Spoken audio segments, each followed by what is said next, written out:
झारखंड में नाबार्ड 44वां स्थापना दिवस मनाया जा रहा है। इस मौके पर झारखंड के कृषि मंत्री समेत नाबार्ड अधिकारी स्वयं सहायता समूह उपस्थित रहे। उन्होंने अपनी 44वें वर्ष की सफलता को बताया लगातार कृषि जगह और महिला समूह के बीच रोजगार का काम करते रहे। झारखंड कृषि मंत्री ने शिल्पी नेहा त्रिपाठी ने कहा, SLBC कृषि विश्वविद्यालय के वाइस चांसलर सुनील दुबे, कृषि भाई कक्षा में जितने लोग उपस्थित रहे, जो किसान उपस्थित थे, जो अधिकारी उपस्थित थे, या इस राज्य के एक छोटी सी प्रतिबिंब, बहुत ही छोटी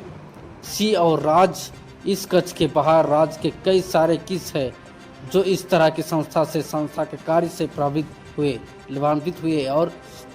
अभी भी कई सारी किसानों के जीवन को चुनाव बाकी। आज अगर हम लोग इस पल में सोचते हैं कि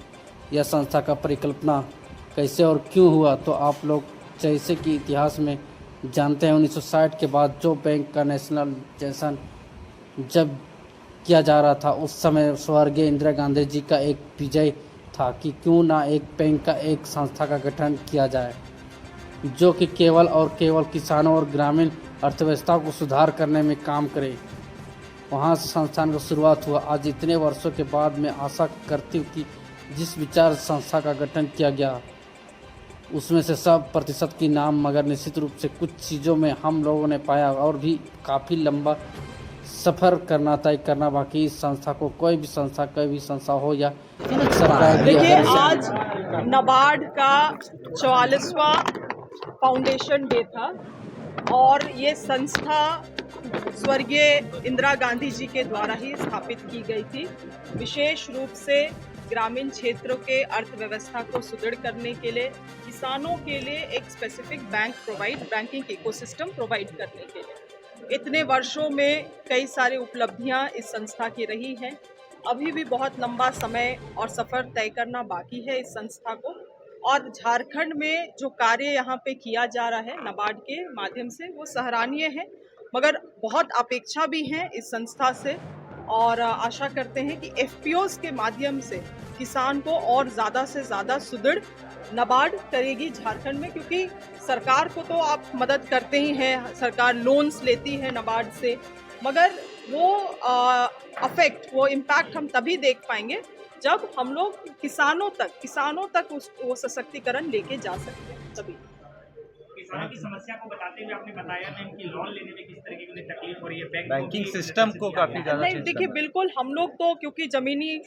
स्तर पे जाके किसानों से पूछते हैं, बात करते हैं, और ये कई बार निकल के आया है। और मैं इस बात को SLBC पे भी मैंने रखा है कि जो किसान होते हैं वो बैंक टू बैंक जाते हैं, और आज के दिन में हमारी ही सरकार ने 50,000 से शुरू किया था, 2 लाख तक हम लोग लोन माफ़ी लेके गए। मगर तब भी देखेंगे SLBC में डायरेक्शंस आता है, उच्च अधिकारियों से बहुत साफ निर्देश रहता है, मगर तब भी जो छोटे छोटे बैंक्स में जो लोग होते हैं, मैनेजर होते हैं, सब जगह लोग एक बराबर तो नहीं है। हम समझते हैं लोगों के भावना भी एक बराबर सब लोगों के प्रति नहीं होता है, मगर फिर भी हम लोगों का प्रयास है कि किसानों को लोन लेने में कोई भी समस्या नहीं आए। और अगर अंडर फाइनेंसिंग कर रही है कोई भी बैंक, आवश्यकता है लोन का नहीं दे रही है, तो वो एक क्राइम है, क्योंकि किसान के पास इसके अलावे और कोई विकल्प नहीं है खेती के अलावे। दूसरा चीज़ है, अगर आपको 1 लाख रुपया किसान अप्लाई कर रहा है लोन के लिए और आप उसको 50,000 दे रहे हैं, तो 100% NPA में बदली होगा, वो कभी चुका ही नहीं पाएगा, क्योंकि आवश्यकता 1 लाख है और आपने उसको शुरुआती में ही 50,000 दिया है। तो ये चीज़ें हैं, मैं लगातार चाहे SLBC बैठक हो या इस तरह की नाबार्ड